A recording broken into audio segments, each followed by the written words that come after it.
तारीख में कुछ ऐसी हस्तियां हैं जिनकी पहचान उनके ओहदे या दुनियावी दौलत से नहीं बल्कि उनकी दानाई और अखलाक से होती है। इन्हीं में से एक अजीम नाम हकीम लुकमान का है। उनकी ज़िंदगी हमें ये बताती है कि एक ग़ुलाम जो अपने पेशे के लिहाज से तो बहुत आम था, वो हिकमत और दानाई में बादशाहों से भी बढ़कर कैसे हो गया। हकीम लुकमान एक ऐसी शख्सियत हैं जिनका जिक्र कुरान हकीम में भी है।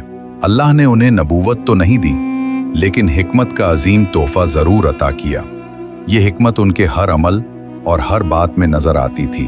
इनकी सदियों पुरानी नसीहतें आज भी हमारी रहनुमाई करती हैं और इनकी ज़िंदगी हमारे लिए एक बेहतरीन मिसाल है।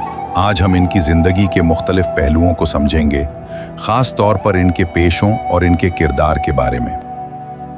रवायात के मुताबिक हकीम लुकमान एक हबशी ग़ुलाम थे। इनकी ज़िंदगी में कोई शान और शौकत नहीं थी, बल्कि वो मेहनत और ईमानदारी से रोज़ी कमाते थे। उन्होंने अपनी ज़िंदगी में कई पेशे अपनाए। कभी वो एक माहिर बढ़ई की तरह लकड़ी का काम करते और खूबसूरत चीज़ें बनाते। बाज़ रिवायात में उनका दर्जी होने का भी जिक्र मिलता है, जो इस बात की दलील है कि वो हर हुनर में महारत रखते थे। लेकिन इनका सबसे मशहूर पेशा बकरियां चराना था, एक ऐसी पुरसुकून जिंदगी जहां वो फितरत के करीब रहते थे। इसके अलावा वो घर के लिए गदे और तकिए जैसी घरेलू चीजें भी बनाते थे। इनके इन मुख्तलिफ पेशों को देखकर मालूम होता है कि वो एक मामूली जिंदगी गुजारते थे, लेकिन इनका हर काम इखलास और ईमानदारी से जुड़ा था। हकीम लुकमान का हर पेशा सिर्फ रोजी कमाने का जरिया नहीं था, बल्कि ये उनकी हिकमत की मिसाल थी। इनका मानना था कि कोई भी काम छोटा नहीं होता अगर वो ईमानदारी और लगन से किया जाए। वो ये जानते थे कि हलाल कमाई में बरकत होती है, जो माली दौलत से कहीं बढ़कर है। इनकी सादगी और इंसानियत इनके पेशों से जाहिर होती थी। उन्हें कोई अमीराना शान और शौकत पसंद नहीं थी। वो अपने अमल से ये सबक देते थे कि इंसान की असल कदर उसके किरदार से होती है, न कि उसके माली हालात से। हकीम लुकमान की सबसे बड़ी पहचान उनकी वो नसीहतें हैं जो उन्होंने अपने बेटे को दी और जिनका जिक्र कुरान में भी है। ये नसीहतें क़यामत तक आने वाले हर इंसान के लिए मशअल राह हैं। सबसे पहली और अहम नसीहत ये थी कि अल्लाह के साथ किसी को शरीक न करना, क्योंकि शिर्क एक अजीम जुल्म है।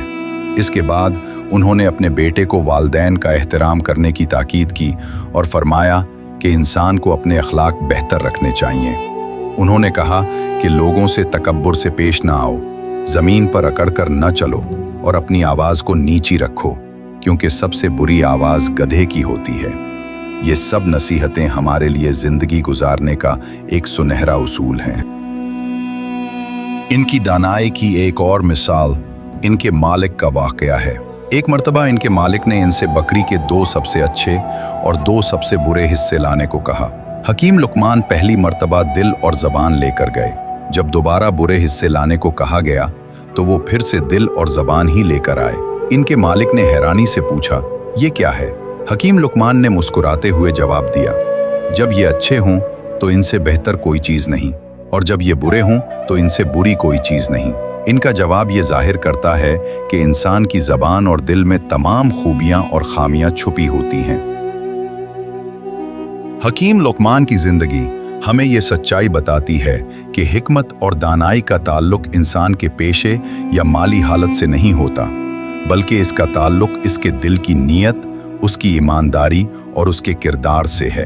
अगर आपका दिल और ज़बान साफ हो तो आप दुनिया के सबसे अमीर इंसान हैं, चाहे आपका पेशा कितना भी आम क्यों ना हो। आपको हकीम लुकमान की कौन सी नसीहत सबसे ज़्यादा पसंद आई? कमेंट सेक्शन में ज़रूर बताएं, और ऐसी मज़ीद वीडियोज़ के लिए हमारे चैनल को सब्सक्राइब करें और बेल आइकॉन को दबाना मत भूलिएगा।